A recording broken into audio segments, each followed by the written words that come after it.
How does osteopenia relate to fracture risk? Imagine your bones as the sturdy framework of a building. When bones are healthy, they can support your daily activities without worry. But when bone density drops, even slightly, the structure becomes weaker. That's what happens in osteopenia. It's a condition where bone mineral density is lower than normal but not low enough to be called osteoporosis. The official range for osteopenia is a bone density T-score between -1 and -2.5.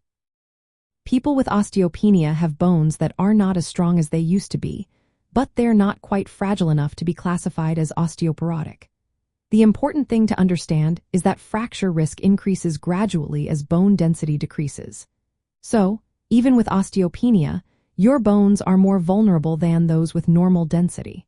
However, the risk is generally less than in osteoporosis, which is marked by a T-score of -2.5 or lower.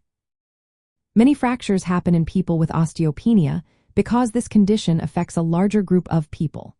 While those with osteoporosis are at a higher risk, a significant number of fractures, especially in older adults, occur in individuals with osteopenia. This is because fracture risk isn't based on bone density alone. Other factors like age, history of previous fractures, overall health, mobility, and lifestyle also play crucial roles. Bone mineral density is a strong predictor of fracture risk, but it's a continuous measure, meaning there's no clear cutoff point that separates safe bones from fragile ones. Many fractures happen in people whose bone density is above the osteoporosis threshold, including those with osteopenia.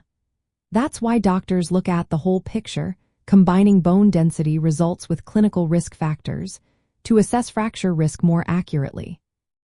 In postmenopausal women, studies show that over half of fragility fractures occur in those with osteopenia.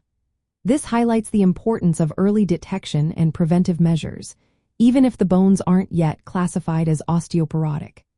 Additional risk factors like previous fractures, poor health, or reduced mobility can push someone's fracture risk higher, sometimes approaching that of someone with osteoporosis. Both osteopenia and osteoporosis involve weakened bones that are more likely to break from low-impact events, like falling from standing height. This means that even minor falls can cause fractures in people with either condition. In summary, osteopenia does increase the risk of fractures compared to normal bone density, but usually less than osteoporosis.